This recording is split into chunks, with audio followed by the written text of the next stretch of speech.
1997년 가을, 세상은 IMF라는 거대한 폭풍 속에서 신음하고 있었다. 공장은 문을 닫았고 일자리는 사라졌으며 사람들의 얼굴에는 절망이 가득했다. 경상북도의 작은 산골 마을. 이곳만은 시간이 멈춘 듯했다. 아니, 정확히는 세상보다 더 느리게, 더 고통스럽게 흘러가고 있었다. 김순희 45와 조상필 50. 이 부부에게는 두 아이가 있었다. 민수 12와 지민 10. 순희는 5년 전 트럭 사고로 왼쪽 다리를 크게 다쳤다. 수술비가 없어서 제대로 치료받지 못했고 그 후유증으로 평생 목발을 짚고 살아야 했다. 매일 밤 다리에서 올라오는 통증은 진통제로도 가라앉지 않았다. 상필은 막노동으로 하루하루를 버텼다. 새벽 5시에 일어나 건설 현장으로 가서 시멘트 자루를 나르고 땡볕 아래서 삽질을 하고 밤 10시가 되어서야 집으로 돌아왔다. 그의 등은 점점 굽어갔고 손바닥에는 굳은 살이 겹겹이 쌓여갔다. 그래도 돈은 모자랐다. 순희의 약값, 아이들의 학비, 그리고 매달 밀려오는 빚. 쌀독은 항상 바닥을 보였고 반찬은 김치와 된장 2가지가 전부였다. 어느 날 순희는 마을 이장으로부터 한 장의 전단지를 받았다. 미국 가정에서 아이들을 입양합니다. 교육, 의료, 모든 것을 지원합니다. 그날 밤부터 순희는 잠을 이루지 못했다.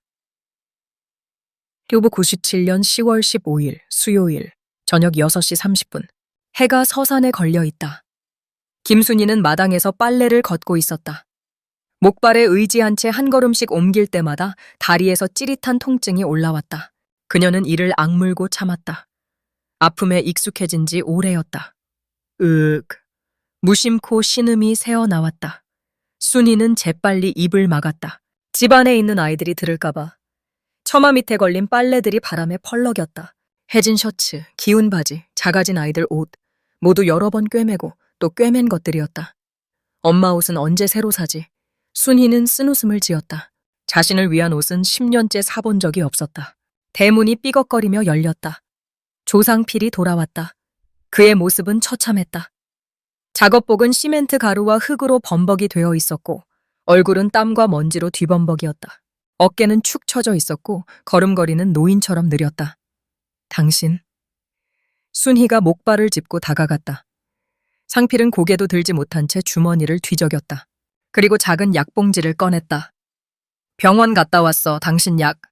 하얀 봉지 위에 진통제 1일 3회 복용이라는 글씨가 선명했다. 돈은 얼마나 들었어요? 순희의 목소리가 떨렸다. 그건 걱정 말고 일단 약이나 먹어. 상필은 아내의 눈을 마주치지 못했다.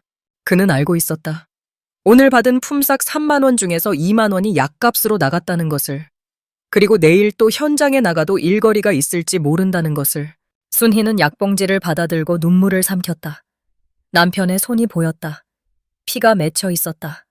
오늘도 다쳤구나. 하지만 그녀는 아무 말도 하지 않았다. 말해봤자 달라질 건 없으니까. 아이들은 안에서 공부하고 있어요. 2사람은 집 안으로 들어갔다.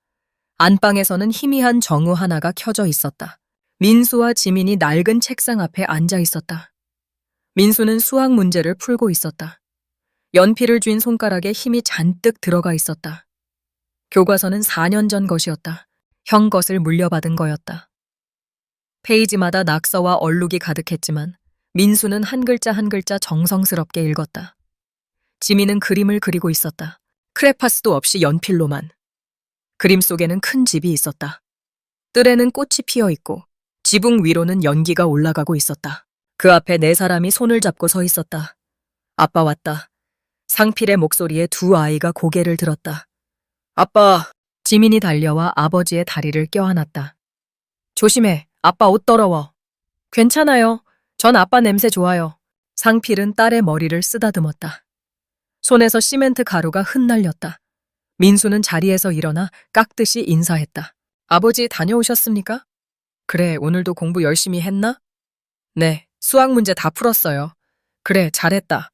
상필은 아들의 어깨를 두드렸다. 민수의 어깨가 생각보다 가늘었다. 12살 아이의 어깨가 아니었다. 영양실조 때문이었다. 저녁 식사 시간. 작은 밥상 위에는 4개의 그릇이 놓여 있었다. 보리쌀이 섞인 밥, 김치 4점, 된장찌개 1그릇. 자, 먹자. 순이가 말했지만 그녀의 목소리는 힘이 없었다. 4사람은 말없이 밥을 먹었다. 숟가락이 그릇에 닿는 소리만 방 안을 채웠다. 순이는 자신의 밥을 조금씩 떠서 아이들 그릇에 슬쩍슬쩍 옮겼다. 상필도 마찬가지였다. 부부는 서로 눈치를 보며 아이들에게 밥을 더 주었다. 민수는 다 알고 있었다. 하지만 모르는 척했다. 동생 지민이 굶을까봐. 그래서 자신도 어머니가 주는 밥을 거절하지 않았다. 엄마, 맛있어요. 지민이 밥을 한 술 크게 떠서 입에 넣으며 말했다. 그래, 많이 먹어. 순희는 웃었지만 그 미소 뒤로 눈물이 고였다. 식사가 끝나고 아이들은 다시 공부하러 방으로 들어갔다. 부부만 거실에 남았다. 상필은 담배를 꺼내 물었다가 다시 집어넣었다. 담배도 아껴야 했다. 여보. 순희가 조심스럽게 입을 열었다. 오늘 이장님한테서 이런 걸 받았어요. 그녀는 품속에서 접힌 전단지를 꺼냈다. 상필은 그것을 받아들고 읽기 시작했다. 눈동자가 점점 커졌다. 미국 입양 프로그램, 아이들에게 더 나은 미래를. 긴 침묵이 흘렀다. 이게 무슨... 봤잖아요. 우리가 뭘 해줄 수 있어요? 밥도 제대로 못 먹이는데. 민수 신발 보셨어요? 너무 작아서 발가락이 다 나와 있어요. 지민이는 작년 겨울부터 같은 외투 입고 있고요. 순희의 목소리가 점점 떨렸다. 그래도 이건... 저도 알아요. 제정신으로 생각할 일이 아니죠. 하지만 순희는 더 이상 말을 잇지 못하고 울음을 터뜨렸다. 내가 내 다리만 멀쩡했어도 내가 일이라도 할 수 있었으면 당신 잘못 아니야. 아니에요. 다 내 잘못이에요. 내가 그날 조심했어야 했어요. 내가 사고만 안 당했어도 우리 아이들이 이렇게까지... 그만해! 상필이 소리쳤다. 그리고 아내를 끌어안았다. 당신 잘못 아니야. 세상이 우릴 너무 세게 밀어붙인 거야. 두 사람은 한참을 그렇게 서로를 껴안고 울었다. 벽 너머 안방에서 민수는 귀를 막고 있었다. 하지만 부모님의 울음소리는 막을 수가 없었다. 옆에서 지민이 자고 있었다. 아니, 자는 척하고 있었다. 그녀의 눈에서도 눈물이 흐르고 있었다. 내가 공부를 더 잘해야 하는데 내가 장학금이라도 받으면. 민수는 주먹을 꽉 쥐었다. 12살 소년이 할 수 있는 건 그것뿐이었다. 이티 서랍 속의 결정. 1997년 10월 30일 목요일 밤 11시. 아이들은 잠들었다. 상필과 순희는 어두운 거실에 마주 앉아 있었다. 희미한 전등 하나만 켜져 있었다. 탁자 위에는 서류 한 장이 놓여 있었다. 입양 의뢰서 종이 모서리가 낡았다. 지난 2주 동안 수없이 꺼내보고 읽고 접었다 펼쳤던 흔적이 역력했다. 정말 이렇게 해야 할까요? 순희의 목소리는 떨렸다. 상필은 대답하지 못했다. 그저 서류를 내려다볼 뿐이었다. 여긴 이제 더는 버티기가 힘들어. 긴 침묵 끝에 상필이 입을 열었다. 어제 현장 반장한테 들었어. 다음 주부터 일거리가 없대. 공사가 중단됐어. 그럼 우리 집만 그런 게 아니야. 온 나라가 다 이래. IMF라는 게 뭔지 나도 잘 모르겠지만 사람들이 다 죽어가고 있어. 순이는 고개를 떨구었다. 입양 상담사가 그러던데요. 미국 가정이래요. 의사 부부라고. 집도 크고 경제적으로 여유도 있고 대학까지 보내준대요. 우리가 뭘 해줄 수 있어요. 밥도 제대로 못 먹이잖아요. 병원도 못 데려가잖아요. 작년에 민수가 아팠을 때 기억나세요? 열이 40도까지 올라갔는데 우리 약국 해열제밖에 못 사줬잖아요. 근데 순희의 목소리가 점점 높아졌다. 지민이는 어때요? 친구들은 다 새 옷 입는데 우리 지민이는 언니 옷만 물려 입어요. 학교에서 놀림받는 거 알아요? 거지라고 놀리는 애들이 있대요. 알아, 다 알아. 상필은 두 손으로 얼굴을 감쌌다. 내가 무능해서 그래. 내가 제대로 된 아비가 아니라서. 아니에요. 당신 잘못이 아니에요. 아니야. 내 잘못이야. 나한테 능력이 있었으면, 돈을 더 벌 수 있었으면 아이들을 남한테 맡길 생각을 하겠어? 상필의 목소리가 터져 나왔다. 두 사람은 한참을 말없이 앉아 있었다. 벽시계가 째깍째깍 소리를 냈다. 그 소리가 유난히 크게 들렸다. 상담사가 사진을 보여줬어요. 순이가 조심스럽게 말했다. 그 집 정말 컸어요. 정원도 있고 방도 여러 개고 우리 집 10차이는 되겠더라고요.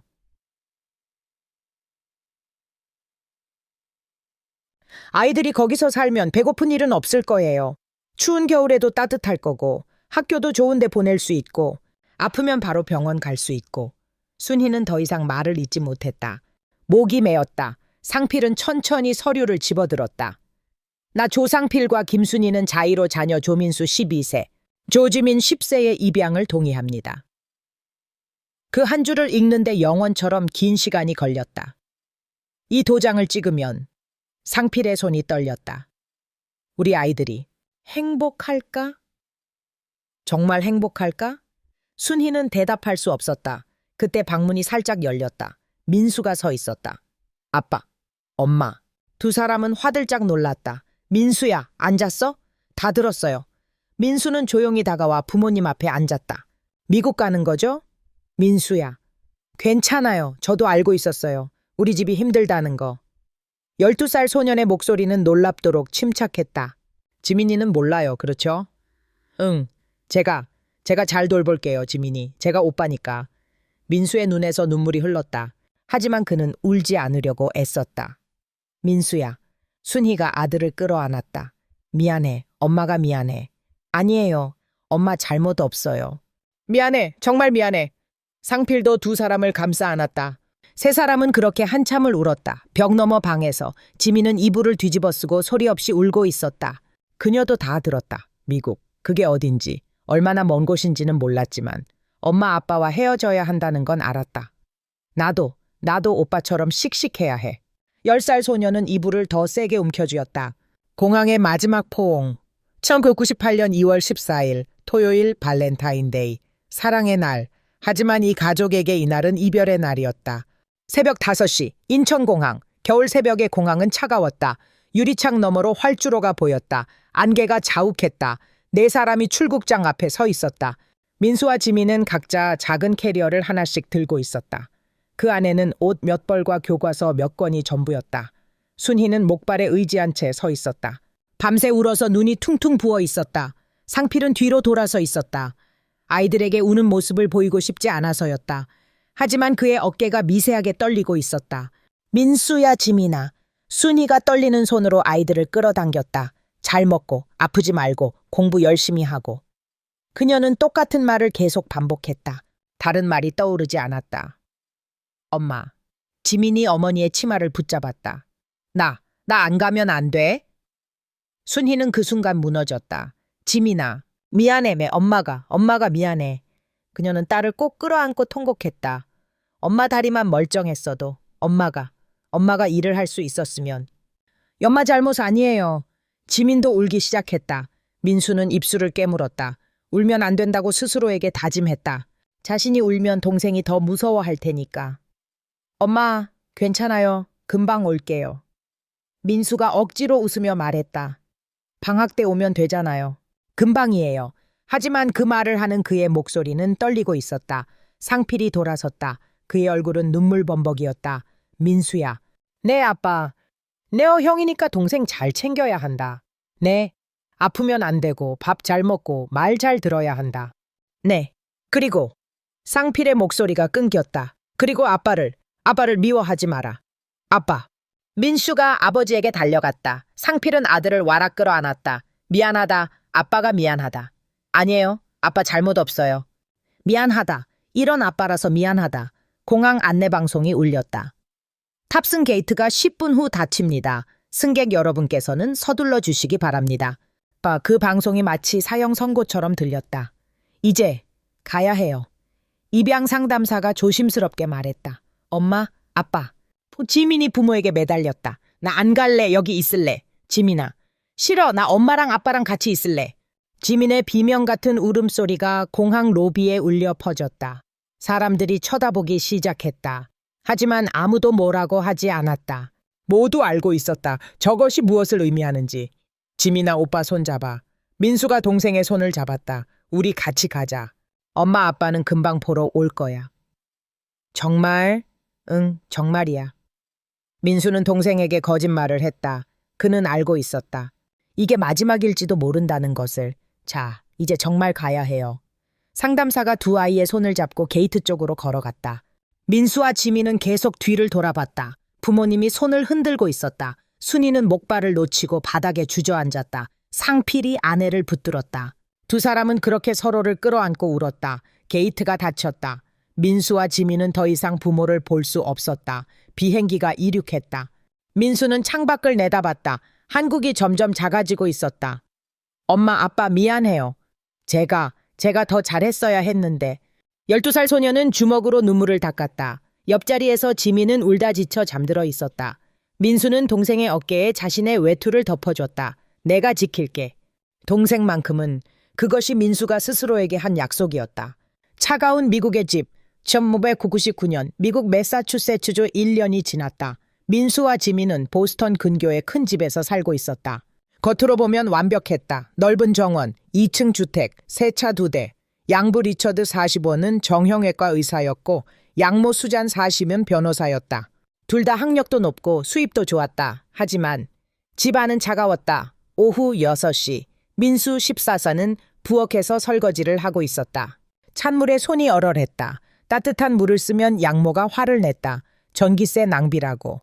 지민 11은 거실 바닥을 닦고 있었다. 작은 손으로 걸레를 꽉 쥐고 바닥을 문질렀다. Jimin, you missed a spot. 수잔이 날카로운 목소리로 말했다. Sorry. 지민은 다시 그 자리를 닦기 시작했다. 수잔은 소파에 앉아 와인을 마시며 아이들을 감시했다. 리처드는 신문을 보고 있었다. He's too slow, always causing trouble. 리처드가 신문 뒤에서 중얼거렸다. 민수는 그 말을 들었지만 아무 말도 하지 않았다. 대꾸하면 더 큰 벌을 받으니까. 저녁 식사 시간, 식탁에는 스테이크, 샐러드, 와인이 차려져 있었다. 하지만 그것은 양부모의 것이었다. 민수와 지민에게는 빵 2조각과 물 한 잔이 전부였다. Eat quickly and clean up. 수잔이 명령했다. Yes, ma'am. 민수가 대답했다. 두 아이는 빵을 빨리 먹었다. 배가 고팠지만 더 달라고 말할 수 없었다. 지민의 배에서 꼬르륵 소리가 났다. 민수는 자신의 빵 반쪽을 동생에게 슬쩍 밀어줬다. 지민은 고개를 저었다. 오빠. 메오지오. 괜찮아. 민수는 웃으려고 애썼다. 밤 10시. 두 아이는 다락방에 있었다. 다락방은 좁고 추웠다. 난방이 제대로 되지 않았다. 민수와 지민은 담요 하나를 나눠 덮고 누워 있었다. 오빠, 배고파. 조금만 참아. 내일 학교 가면 급식 먹을 수 있어. 엄마 보고 싶어. 지민의 목소리가 떨렸다. 나도. 민수는 천장을 올려다봤다. 엄마, 아빠, 우리 언제 다시 만날 수 있어요? 여기는 행복하지 않아요. 배는 고프고 추워요. 양부모는 우릴 사랑하지 않아요. 우린 그냥 집안일 시키려고 데려온 것 같아요. 하지만 이런 말 할 수 없었다. 엄마, 아빠가 걱정할 테니까. 민수는 품속에서 작은 목걸이를 꺼냈다. 빨간 실로 엮은 매듭 목걸이. 엄마가 공항에서 목에 걸어준 것. 이거 잃어버리면 안 된다. 이게 엄마랑 너를 이어주는 끈이니까. 엄마의 목소리가 떠올랐다. 민수는 목걸이를 꼭 쥐었다. 잃어버리지 않을게, 엄마. 쫓겨난 밤. 2010년 11월, 12년 후 민수는 이제 22살이 되었다. 하지만 그의 눈빛은 30살처럼 지쳐 있었다. 그날 밤. Get out! 리처드가 차갑게 말했다. You're 22 now, old enough to take care of yourself. But, no buts. Pack your things and leave by tomorrow morning. 문이 쾅 닫혔다. 민수는 다락방에 멍하니 앉아 있었다. 지민은 2년 전 다른 도시로 옮겨갔다. 양부모가 너무 나이가 들었다며 다른 가정으로 보냈다. 이제 민수는 혼자였다. 다음 날 아침, 비가 억수같이 쏟아졌다. 민수는 작은 배낭 하나를 메고 집을 나섰다. 뒤돌아보지 않았다. 거리를 걸었다. 비가 옷을 적셨다. 신발 안으로 물이 스며들었다. 어디로 가야 할지 몰랐다. 친구도 없었다. 돈도 없었다. 그저 걸었다. 밤이 되자 공원 벤치에 앉았다. 네온 사인이 비에 번졌다. 민수는 배낭을 뒤졌다. 옷 몇 벌, 칫솔, 비누, 그리고 목걸이가 없었다. 엄마가 준 그 목걸이. 12년 동안 한 번도 잃어버린 적 없는 그 목걸이. 안 돼, 안 돼. 민수는 배낭을 다 쏟아냈다. 없었다. 집에 두고 온 거야. 그는 벌떡 일어섰다. 비를 맞으며 다시 그 집으로 뛰어갔다. Chapter 6. 주거 침입죄. 민수는 양부모 집 앞에 섰다. 불이 켜져 있었다. 초인종을 눌렀다. 문이 열렸다. 리처드의 차가운 얼굴. What are you doing here? I forgot something. My necklace. It's from my mother. Can I just get it, please? You don't live here anymore. I know, but please, just 5 minutes. It's very important to me. No. Please! 민수는 문틈으로 들어가려고 했다. 그 순간. Quite well, one? Yes, there's an intruder at my house. 수잔이 전화를 걸고 있었다. No, wait! I just need my... Siren, sorry. 경찰차가 도착했다. Hands up! 민수는 손을 들었다. I didn't do anything wrong. I just wanted to get my necklace. 하지만 경찰은 듣지 않았다. 수갑이 채워졌다. 차가웠다. 경찰차에 태워졌다. 창밖으로 그 집이 멀어졌다. 목걸이는 끝내 찾지 못했다. 법정의 판결 2010년 12월은 법정. 차가운 나무 의자. 판사의 높은 자리. 통역사가 옆에 앉아 있었다. The defendant is charged with trespassing and... 판사의 말이 이어졌다. 민수는 고개를 숙이고 있었다. 변호사도 없었다. 돈이 없으니까. Do you have anything to say? 통역사가 한국어로 물었다. 저는 그냥 엄마가 준 목걸이를 찾고 싶었을 뿐이에요. 민수의 목소리는 떨렸다. 목걸이 하나 때문에 불법 침입을 했단 말인가? 판사가 눈살을 찌푸렸다. 불법이 아니었어요? 저도 거기서 살았어요. 12년 동안? 하지만 더 이상 그 집의 거주자가 아니다. 그것은 불법 침입이다. 판사의 망치가 울렸다. 쿵! Deportation order. You will be sent back to South Korea. 통역사가 조용히 전달했다. 강제 추방 명령입니다. 한국으로 돌아가셔야 합니다. 민수의 세상이 무너졌다. 한국 돌아가라고요? 네. 하지만 저는 여기가 집인데 이제 아닙니다. 판사가 일어섰다. Court dismissed. 민수는 그 자리에 얼어붙었다. 한국 12년 전 떠난 그곳. 엄마, 아빠가 있는 그곳. 하지만 이렇게 돌아가고 싶지 않았다. 이렇게 초라하게 쫓겨나서. 낯설고도 익숙한 공기. 2011년 1월 인천공항. 13년 만이었다. 비행기 문이 열렸다. 민수가 내렸다. 공항의 냄새. 김치, 커피, 땀, 삶, 한국의 냄새. 민수, 내레이션. 이게 집의 냄새구나. 그는 서서 한참을 멍하니 있었다. 사람들이 지나갔다. 한국말이 들렸다. 빨리 가요. 택시 어디 있어? 엄마 배고파요. 민수는 한국말을 들었지만 이해하는데 몇 초가 걸렸다. 13년 동안 영어만 썼으니까 그는 배낭을 메고 공항을 빠져나갔다. 어디로 가야 할까? 주머니를 뒤적였다. 구겨진 종이 한 장. 엄마가 마지막으로 보낸 편지. 13년 전에. 경북 5군 5면 5리. 주소가 희미하게 적혀 있었다. 민수는 안내 데스크로 갔다. 저기, 이 주소로 가려면 어떻게 해야 하나요? 서툰 한국말. 직원이 웃었다. 외국인이세요? 한국말 잘하시네요. 아니에요. 저 한국 사람인데. 그래요? 버스 타시면 돼요. 동서울 터미널로 가세요. 민수는 고개를 끄덕였다. 버스를 탔다. 창밖 풍경, 고층 빌딩, 너은 사인, 복잡한 거리. 13년 전 기억과는 달랐다. 한국은 변했다. 아니, 자신이 변한 건가? 시골 행버스 동서울 터미널. 민수는 표를 샀다. 5군 가는 버스요. 물 2,000원입니다. 민수는 주머니에서 돈을 꺼냈다. 20달러 지폐 몇 장. 달러는 안 받아요. 환전하고 오세요. 네. 환전소를 찾아 헤맸다. 한국이 낯설었다. 아니, 자신이 한국에 낯설었다. 버스가 출발했다. 창밖으로 도시가 멀어졌다. 그리고 논밭이 나타났다. 산이 보였다. 하늘이 넓었다. 민수는 가슴이 답답해졌다. 엄마, 아빠, 저 잘 찾아갈 수 있을까요? 저를 기억이나 하실까요? 버스는 흔들렸다. 민수는 창밖을 보며 눈물을 닦았다. 4시간이 지났다. 5군입니다. 기사의 목소리. 민수는 황급히 일어났다. 버스에서 내렸다. 작은 시골 마을. 버스 정류장 하나. 구멍가게 하나. 그리고 논밭. 바람이 불었다. 흙냄새가 났다. 민수는 한참을 서 있었다. 저 길 너머에 엄마 아빠가 있을까? 그는 천천히 걷기 시작했다. 문 앞에서의 재회 황혼. 해가 지고 있었다. 민수는 작은 흙길을 따라 걸었다. 그리고 멈춰 섰다. 저 앞에 낡은 집 한 채. 처마 끝이 해지고 담장이 무너지고 마당엔 잡초가 자라 있었다. 하지만 민수는 알았다. 이 집이다. 13년 전 자신이 살던 집. 그는 한 걸음씩 다가갔다. 손이 떨렸다. 문을 두드려야 할까? 아니면 그냥 돌아가야 할까? 엄마 아빠가 자신을 원할까? 쫓겨나서 온 아들을, 실패한 아들을 그때. 끙, 끙, 집안에서 기침소리, 그리고 목발소리, 똑, 똑, 똑. 민수의 심장이 뛰었다. 문이 열렸다. 그리고 순희, 13년 만이었다. 그녀는 늙었다. 머리는 희끗희끗했고 얼굴엔 주름이 가득했다. 목발은 여전했다. 두 사람은 서로를 바라봤다. 시간이 멈췄다. 민수야? 순희의 입술이 떨렸다. 민수는 말이 나오지 않았다. 가슴에서 뜨거운 것이 터져 올랐다. 엄마, 그 한마디. 순희는 목발을 놓쳤다. 쿵. 그리고 아들에게 달려가 껴안았다. 민수야, 민수야. 엄마, 네가 돌아왔구나.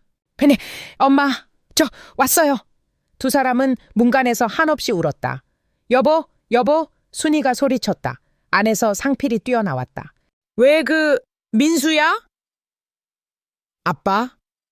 상필도 아들을 끌어안았다. 세 사람은 그렇게 서로를 껴안고 울었다. 노을이 그들을 비추었다. 붉은 빛, 따뜻한 빛, 13년 만에 가족이 다시 만났다. 첫 저녁 밥밤, 작은 부엌에서 밥 짓는 소리, 김이 모락모락 올라갔다. 민수는 거실에 앉아 있었다.